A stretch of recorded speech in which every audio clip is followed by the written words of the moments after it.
বন্যা পরিস্থিতি খতিয়ে দেখতে তেঁতুল বেরিয়ে জেলা শাসক। উত্তর 24 পরগনা জেলার জেলা শাসক IAS শরৎ কুমার ত্রিবেদী বন্যা পরিস্থিতি খতিয়ে দেখতে গাইঘাটা থানার অন্তর্গত রামনগর গ্রাম পঞ্চায়েতের বিল চাতুরিয়া এলাকায় পরিদর্শনে গেলে গ্রামের মহিলারা তাদের অভাব অভিযোগের কথা জানান। তাদের দাবি ত্রাণ নয়, চাই আশু জল নিকাশি ব্যবস্থার উন্নতি করা হোক। শীঘ্রই এলাকার জল খাল, বিল ও নদী নালায় গিয়ে পড়ে এবং বিস্তীর্ণ অঞ্চল জল যন্ত্রণার হাত থেকে রক্ষা পায় তার ব্যবস্থা করা হোক। রামনগর গ্রাম পঞ্চায়েতের তেঁতুলিয়ার বিল চাতুরিয়া, শশাডাঙ্গা, বেড়িগোপালপুর, গোড়জেলা সহ বেশ কিছু গ্রাম প্রত্যেক বছরই জলের তলায় থাকে। ক্ষতিগ্রস্ত চাষের জমিও। ঘরবাড়ি ছেড়ে অনেকেই আশ্রয় নিয়েছেন ফ্লাড সেন্টারে। গবাদি পশুদের নিয়ে সেন্টারে হাজির বাসিন্দারা। গত বছরে জেলা শাসক এই এলাকা পরিদর্শন করেছিলেন, কিন্তু ইছামতি নদী সংস্কার না হওয়ার কারণে এলাকার জল প্লাবিত হয়। কালাঞ্চি ব্রিজ থেকে বেড়িগোপালপুর ঘাট পর্যন্ত নদী সংস্কার একান্ত প্রয়োজন। আমরা রামনগর গ্রাম পঞ্চায়েতের তেঁতুলবেড়ি গ্রাম, গড়জেলা, কালাঞ্চি, শশাডাঙ্গা থেকে সাধারণ মানুষ থেকে বলছি,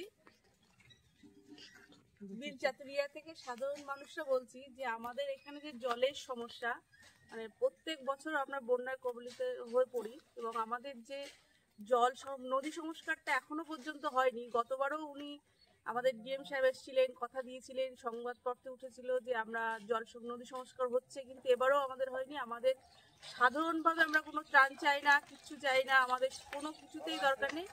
আমাদের ইছামতি নদী সংস্কার করাটা সব থেকে বড় দায়িত্ব এবং কর্তব্য সরকারের, সেটা আমরা করতে চাই। মানে আমাদের আবেদন এটাই, সেটাই যেন হয়।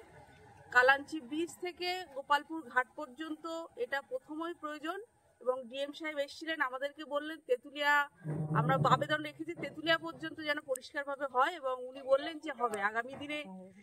মানে এইভাবে আমরা যে চাষি ফ্যামিলি প্রত্যেক বছর চাষের জন্য মার খাচ্ছি।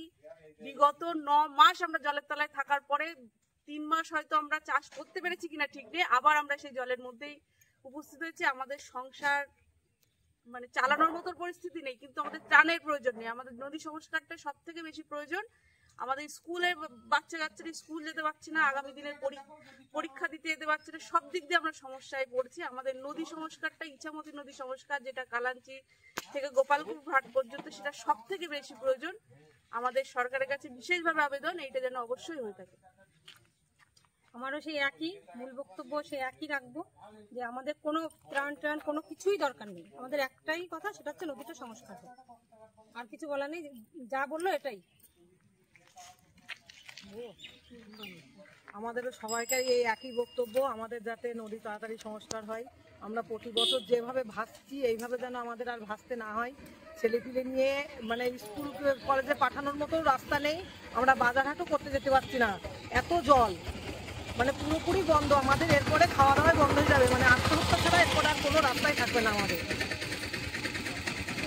আগে গাইঘাটা আমরা গেছিলাম, ফ্লাড শেল্টার ভিজিট করেছেন, উনি দেখেছেন ওখানে কি প্রবলেম শুনেছেন। ওখানকার যারা বাসিন্দা আছে যারা বলেছেন যে জলটাই ওনাদের আসল প্রবলেম, জলটা বার করে দিতে পারলে ওনাদের সমস্যার সমাধান হয়, এটা বলে শুনেছেন সবার কাছ থেকে। রিলিফ ক্যাম্প দেখেছেন, তারপরে বনগাঁ মিউনিসিপ্যালিটি এরিয়াতে এসেছেন। এখানে আমাদের আন্তর্জাতিক আদিবাসী দিবসের যে ডিস্ট্রিক্ট লেভেল প্রোগ্রামে উনি পার্টিসিপেট করেছেন।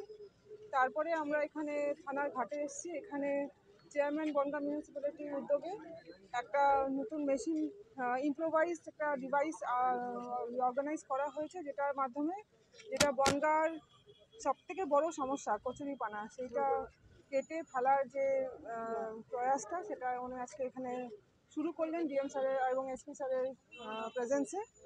তো এটা আরেকটু আমার মনে হয় বারবার করে করলে জিনিসটা কিন্তু আমাদের নদীটা পরিষ্কার হবে।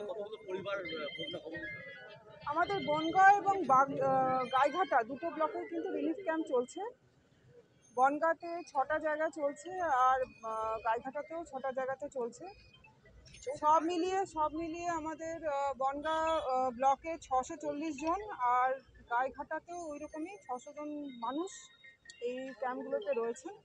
ইছামতি নদী থেকে বিপদসীমার উপরে জলস্তরের যে নোটিশ বিজ্ঞপ্তি জারি হয়েছে, এটা বিডিও সাহেব জারি করেছেন। আমরা জেলা থেকে আমাদেরকে বলা হয়েছে, নির্দেশ দেওয়া হয়েছে মাইকিং করার জন্য, যাতে সবাইকে অ্যালার্ট করা যায়। আপনারা জানেন যে এখানে বন্যা হয়েছিল এবং ইছামতি নদী রেড অ্যালার্ট আপনারা নিজেরাও দেখেছেন জারি হয়েছে, সেটা সবাইকে অ্যালার্ট করার জন্যই। কারণ বৃষ্টি এখনও তো চলবে, যা আমরা ইনফরমেশন পাচ্ছি, কিন্তু বৃষ্টি এখনও কমছে না, তো সেটা আমাদের কাছে খুবই বিপজ্জনক একটা জায়গায় তৈরি হচ্ছে।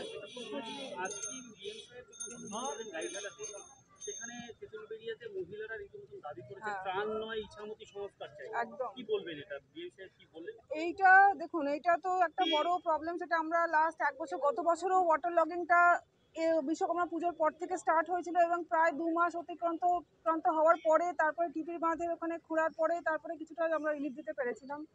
গত বছর থেকে এই বছর পর্যন্ত যে আমরা টাইমটা পেয়েছিলাম, সেখানে অনেকবার আমরা বসেছি, স্পেশালি আমাদের যে ইরিগেশন ডিপার্টমেন্টের সাথে জেলা শাসকের নেতৃত্বে অনেকবার মিটিং হয়েছে এবং বিভিন্ন পরিকল্পনা নেওয়া হয়েছে, কিন্তু সেগুলো এখনও ফিল্ডে নামানো যায়নি বলে আর কি। ওয়ার্ক অর্ডারটা রিসেন্টলি গত এক মাস আগে ওয়ার্ক অর্ডারগুলো সব ইস্যু করা হয়েছে, সেটা ফিল্ডে কাজ হলে আশা করছি এই যে ওয়াটার লগিং এর প্রবলেম থেকে আমরা কিন্তু অব্যাহতি পেতে পারি।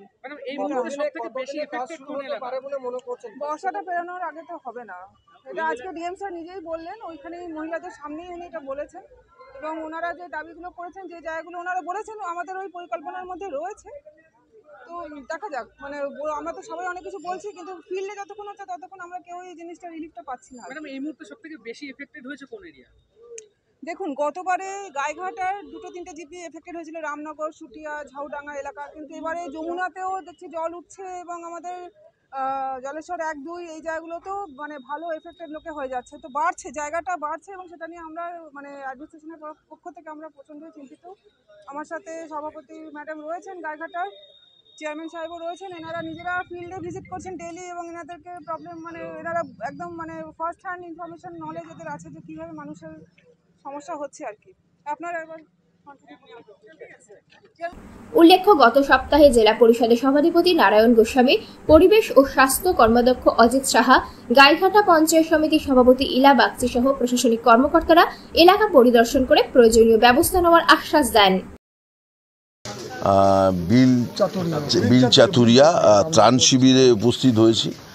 এখানে আমরা দেখলাম যে অনেকগুলো পরিবার এখানে আছে, গতকালকে কম ছিল, আজকে এর থেকে বেড়েছে। আমরা আগেও বলেছি যে মাননীয় মুখ্যমন্ত্রী মমতা বন্দ্যোপাধ্যায়ের নির্দেশে আমরা এসছি। জেলা পরিষদের আমি সভাধিপতি, আমাদের জনস্বাস্থ্যের কর্মাধ্যক্ষ আছে, ত্রাণ শিশু নারীর কর্মাধ্যক্ষ আছে, জেলা পরিষদের মেম্বার অভিজিৎ আছে, ইলা বাগচি পঞ্চায়েত সমিতির সভাপতি আছে, এছাড়াও BDO, SDO, BDO, OC, BMH সমস্ত আধিকারিকরা আছেন। আমরা সমস্ত ফ্লাড শেল্টারগুলো ঘুরে ঘুরে দেখছি, কোথাও মানুষের যেন কোনো সমস্যা না হয়, এটাই মুখ্যমন্ত্রীর নির্দেশ, যে মানুষের যেটা দরকার হবে সেটা ইনস্ট্যান্ট যাতে মানুষ ওখানে পায়, সেটা আমরা দেখছি। এবং আপনারা জানেন যে পলি সংস্কারের কাজও মাননীয় মুখ্যমন্ত্রী হাত দিয়েছেন, সেটা হচ্ছে ইছামতি, যমুনা এবং পদ্মা নালা, কিন্তু প্রবল বর্ষণের জন্যে কাজের গতিটা একটু স্লথ আছে। আমরা নিশ্চিতভাবে আগামী বছর থেকে এর উপকারটা পাব। ইন দি মেন টাইমে এখানে সাপের উপদ্রব নিয়ে অভিযোগ আসলো, সেটা যাতে না হয় বন দপ্তরের সাথে কথা বলব। যদিও বিডিও সাহেব স্থানীয়ভাবে ব্লিচিং এবং কার্বলিক অ্যাসিডের ব্যবস্থা করছেন, তিনি সেটা করবেন। ডাক্তারবাবুরা প্রত্যেক দিনই এখানে এসে ভিজিট যেমন করবেন, বন্যা কবলিত এরিয়ায় যেখানে মানুষ এখনও ঘরের মধ্যে আছে সেই প্রত্যেকটা জায়গাতেই মেডিকেল টিম প্রত্যেক বিএমএইচ ব্যবস্থা করছেন, রুটিন চেক আপ রেগুলার হবে। এছাড়াও যারা জলের মধ্যে ক্যাম্পে নেই, বাড়িতে আছেন, তাদেরও যদি কোনো অসুবিধা হয় সেটাও চিকিৎসার ব্যবস্থা হচ্ছে, রেগুলার কোর্সেই তাদেরকে চেক আপ হয়।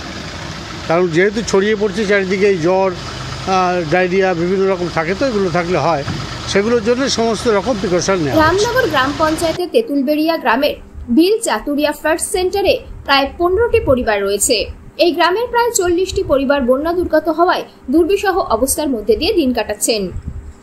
এর মধ্যে উচ্চ মাধ্যমিক পরীক্ষার্থী সহ প্রচুর পড়ুয়া সেন্টারের মধ্যে বসেই পড়াশোনা করছে। এলাকায় বিষধর সাপের উপদ্রব দেখা যাচ্ছে। স্বাস্থ্য দপ্তরের পক্ষ থেকে পর্যাপ্ত পরিমাণে ওষুধের ব্যবস্থা করা হয়েছে। সাপের কামড়ের ভ্যাকসিন, সর্দি, জ্বর, কাশির ওষুধ সহ জরুরিকালীন পরিষেবা দেওয়ার জন্য স্বাস্থ্য দপ্তরের লোকেরা ফ্ল্যাট সেন্টারে এবং বাড়ি বাড়ি ঘুরে খোঁজ নিচ্ছেন। স্কুলে যেতে পারছো? এখন পড়াশোনা কিভাবে করছো? কিভাবে? স্কুলে যেতে পারছি না জলের জন্য, সব জায়গায় রাস্তায় জল হয়ে গেছে। এখন বাসে করে যেতে হবে যদি যেতে হয়। এখন এই ফ্ল্যাটে কতদিন হয়েছে? রয়েছি প্রায় 10 দিন হয়ে গেছে। তখন পড়াশোনা তো বন্ধ প্রায়? হ্যাঁ, প্রায় বন্ধ, কারণ কি মাস্টারও আসতে পারছে না পড়াতে এবং স্কুলেও যেতে পারছি না। কোন ক্লাসে পড়ো তুমি? আমি 12-এ পড়ি। সামনে তো পরীক্ষা? হ্যাঁ, আর 1 মাস পরেই পরীক্ষা। এখন খুব চিন্তায় আছো? হ্যাঁ, চিন্তায় তো আছি। তোমার নাম কি? কোন স্কুলে পড়ো? আমার নাম ভূমিকা মণ্ডল। কোন স্কুলে পড়ো? পাঁচপোতা ভাড়াডাঙ্গা স্কুলে। এখানে এই জল তো রাস্তার উপরে চলেছে, আপনাদের ঘরের মধ্যেও জল নাকি? কি অবস্থা এই জায়গাটা? এই জায়গাটায় বসবাস করা খুব কঠিন, প্রত্যেক বছর জল ওঠে। এই রাস্তাটা শর্টকাট করে, সে কি বলবো, একদম নিচু করে শর্টকাট করা। প্রত্যেক বছর বৃষ্টি হলেই এই জায়গাতে জল ওঠে, আমাদের সে যাওয়া আসা খুব অসুবিধা হয়। এই রাস্তাটা কোনো রকম ঠিক করে না সরকার। এই জলটা কতদিন ধরে এরকম অবস্থায় আছে? এই 1 মাসের কাছে প্রায়। তো এখন আপনারা কিভাবে যাতায়াত? এই যে জামা প্যান্ট উঁচু করে যাচ্ছি, কি করবো? ছেলেমেয়েরা তো পড়াশোনা। হ্যাঁ, ছেলেমেয়ে পড়াশোনা করতে আমি এই ঘাড়ে করে নিয়ে যাচ্ছি, আমার বাবা, আমি এই ব্যাগ নিয়ে যাচ্ছি, স্কুলে আনতে গেছিলাম। তা এখন সরকারের কাছে আপনাদের দাবি কি আছে? আমাদের দাবি, আমাদের বাড়ি যা আছে অসুবিধা এই অবস্থায় আছে। সরকারের কাছে দাবি কি করবেন? সরকারের কাছে দাবি আমাদের এই রাস্তাটা একটু উঁচু করলে আমাদের আর কোনো সমস্যা নেই। আপনার জিৎ গোলদার। এই জায়গাটার নাম? এই জায়গাটার নাম হচ্ছে শহরাঙ্গা। আমরা সীমান্তবর্তী একটা গ্রাম, তেঁতুলবেড়ের মধ্যে বিলচতুরি একটা পাড়া। এটা বিলচতুরি একটা ফ্লাড সেন্টার, ত্রাণ শিবির। এখানে সামান্য বৃষ্টি না, প্রচুরই বৃষ্টি হচ্ছে। তারপরে নদীর জল ওভারফ্লো হয়ে নদী আজকে নাব্যতা হারিয়েছে। কোন নদী? ইছামতি নদী। এবং আমাদের পার্শ্ববর্তী পাশ দিয়ে বয়ে গেছে যমুনা নদী। ইছামতি আর যমুনার এই যে সংযোগস্থল টিপিরি ঘাটের কাছে, এটাই বন্যার মূলত কারণ। এবং কচুরিপানা দীর্ঘদিন সংস্কার না হয় এবং কালাঞ্চি ব্রিজের কাছে বিএসএফ তার কাটা দিয়ে এমনভাবে রেখেছে যে পলি এসে কচুরিপানা এসে ওখানে জমছে, মানে বাংলাদেশ ইন্ডিয়ার সীমান্তে। ওইখানে প্রথম সংস্কার করাটা দরকার এবং তার কাটা সরিয়ে দিয়ে ওখানে গভীরতা করার দরকার। আর গোপালপুর থেকে কালাঞ্চি বিএসএফ ব্রিজ পর্যন্ত, যেটা মানুষ যাতায়াত করতে পারে না একমাত্র প্রতিরক্ষার জন্য যে ব্রিজটা, সেই ব্রিজে কচুরিপানা এমনভাবে জমে আছে, জল নদীর ইছামতির জল ওভারফ্লো হয়ে এই গ্রামগুলোকে প্লাবিত করছে। এবং এই গ্রামের খাল বিলগুলো, নদীনালা দীর্ঘ, মানে আমার বয়স এই 55-56 বছর, এখনও দেখিনি সেই নদীনালাগুলো সংস্কার হয়েছে, খাল বিলগুলো সংস্কার হয়েছে। অথচ এখানে আজ থেকে 40 বছর আগে কখনো জল থাকতো না, নদীতে এক ডাকে জল নেমে যেত। এই নদী সংস্কার না হলে এই লোকগুলো আদৌ এখানে তাদের জীবন জীবিকা অস্তিত্ব রাখতে পারবে কি না, এটাই আমাদের সাধারণ মানুষের সমস্যা। এবং এই ত্রাণ শিবিরে আপাতত 13 ঘর নতুন করে অ্যালট করে এখানে পাঠিয়ে দেবেন। আপনার সরকারের কাছে কোনো দাবি আছে? সরকারের কাছে দাবি আছে, আমরা ত্রাণ চাই না, আমরা চাই এই বিল, খাল, নদী নালাগুলো সংস্কার।